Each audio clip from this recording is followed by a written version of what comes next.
जय विश्वबंधु। संपूर्ण श्रीमद् भगवत गीता बंधुओं, हम अध्याय 4 का अध्ययन कर रहे हैं। अध्याय 4 में 28 श्लोक तक हम पूरा कर चुके हैं। हम चला रहे थे 29 और 30वां श्लोक। अब हम इसकी व्याख्या करेंगे। 29 और 30 श्लोक, अध्याय 4। अपाने जुह्यति प्राणम प्राणे अपानम तथा परे प्राणापान गति रुद्ध्वा प्राणायाम परायणा अपरे नियतहारा प्राणान प्राणे सुजुह्यति सर्वे अपेते यज्ञ विदः यज्ञ क्षिपित कल्मसा। भगवान कह रहे हैं दूसरे कितने ही योगी जन, ये सभी योगी हैं, जितने यज्ञ बताते आ रहे हैं भगवान, ये सभी योगी हैं। अपान वायु को प्राणवायु में और प्राणवायु को अपान वायु में हवन करते हैं। दूसरे नियमित आहार करने वाले लोग प्राणायाम परायण पुरुष प्राण और अपान की गति को रोककर प्राणों को प्राणों में ही हवन करते हैं। अब बंधु, ये अंतःकरण का विषय आ गया। ये बाहर के यज्ञ हो गए, वो हो गए। अब ये प्राण वायु अपान वायु आप समझते होंगे। वैसे तो बहुत प्रकार के वायु हैं, हमारे ग्रंथों में कई 49 प्रकार बताए गए हैं, लेकिन ये अपान वायु, प्राण वायु, उदान वायु, व्यान वायु और समान वायु, इन 5 का हमारे शरीर में ज्यादा महत्व है। उसी प्रकार से 5 पित्त भी हमारे शरीर में है, जिससे हमको दृश्य दिखाई देता है। यह भी एक पित्त का ही वो गुण है जिससे हम देख रहे हैं। अपान वायु जो हमारे शरीर के नीचे के भाग से निकलती है, उदान वायु जो ऊपर की तरफ जाती है, प्राण वायु जो हमारे हृदय आकाश में होकर स्थित रहती है। इस तरह से ये भगवान यहाँ कहना चाह रहे हैं कि कितने ही योगी जन तो अपान वायु में प्राण वायु को हवन कर देते हैं, यानी वो फिर उस प्राणों को उसमें हवन कर दिए, उसका अस्तित्व वहां पर पूरा कर देते हैं। कितने ही प्राण वायु को अपान वायु, कितने ही अपान वायु को प्राण, मतलब दोनों तरह से ही उसको वो उनकी क्रियाओं को वो समाप्त करते हैं, वहां पर रोक देते हैं, पूरा कर देते हैं।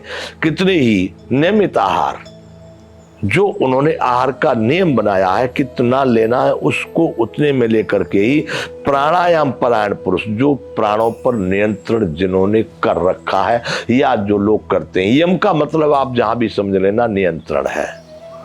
तो कितने ही प्राणायाम परायण पुरुष प्राण और अपान की गति को रोककर प्राणों को प्राणों में ही हवन कर देते हैं।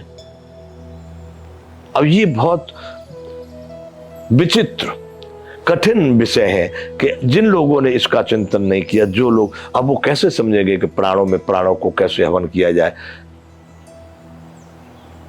ये जो लोग जिन्होंने उन क्रियाओं को किया, उन साधनाओं को किया, तपस्या, बंधुओं इतना आसान नहीं है। लेकिन जीवन कई कई जन्म निकल जाते हैं लोगों के, तब वहां तक पहुंच पाते हैं। लेकिन फिर भी मैं अपनी सामर्थ्य के अनुसार बड़ी सरलता से सूक्ष्म में लोग उसको समझ पाए, इसलिए ये प्रयास कर रहा हूं। अंतःकरण में जो वायु हमारे शरीर में जो रमण कर रही है, उनको 5 प्राणों की संज्ञा दी गई। तो प्राण वायु, अपान वायु, उदान वायु, व्यान वायु, समान वायु, तो प्राण, ये सभी प्राण ही है। तो भगवान यहाँ कह रहे हैं कि प्राणों को प्राणों में ही, प्राण और अपान की गति को रोककर प्राणों को प्राणों में ही हवन कर देते हैं। उनको आवश्यकता नहीं रह जाती है। चल रही है वायु, हवा चलती, जब तक संसार में जीवन है, हम क्रियाएं कर रहे हैं, घूम रहे हैं, फिर रहे हैं, देख रहे हैं, बोल रहे हैं, प्राण अपना कार्य करते रहेंगे। लेकिन उन लोग योग के लिए कह रहे हैं जिन्होंने प्राणों को भी प्राणों में ही हवन कर दिया, यानी पूरा उनकी आवश्यकता, उनकी इच्छा के बगैर श्वास भी चलेगी नहीं। वह चाहेंगे तो श्वास लेंगे, वो नहीं चाहेंगे तो नहीं लेंगे। यानी एक भी प्राण वहां पर काम करेगा तो उनके ही माध्यम से करेगा, नहीं तो नहीं कर सकता है।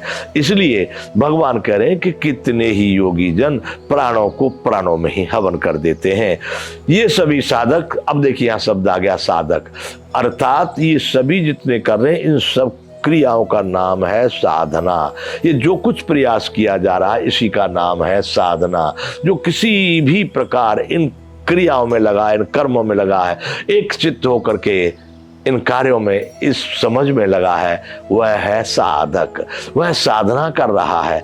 इसलिए यहाँ भगवान कह रहे हैं कि ये सभी साधक यज्ञों द्वारा पापों का नाश कर देने वाले और यज्ञों को जानने वाले हैं।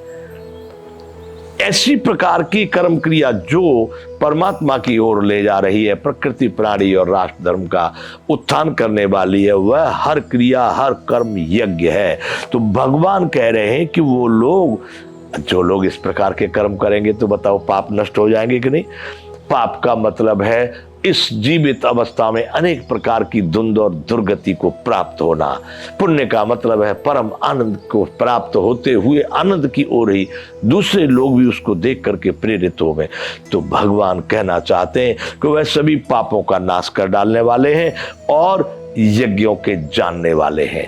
यज्ञ मतलब उन्होंने उस परहित को समझ लिया, उस क्रिया को समझ लिया जिससे वह परम ब्रह्म परमात्मा को पा सकेंगे। तो बंधुओं, यहाँ भगवान ने कहा कि अर्जुन, कितने योगी लोग अपान वायु को प्राणवायु में, प्राणवायु को अपान वायु हवन करते हैं। कितने भी एक सीमित और नियमित आहार लेने वाले व्यक्ति प्राणों को, अपान वायु और प्राणवायु दोनों की गति को रोक करके प्राणों को प्राणों में ही हवन कर देते हैं।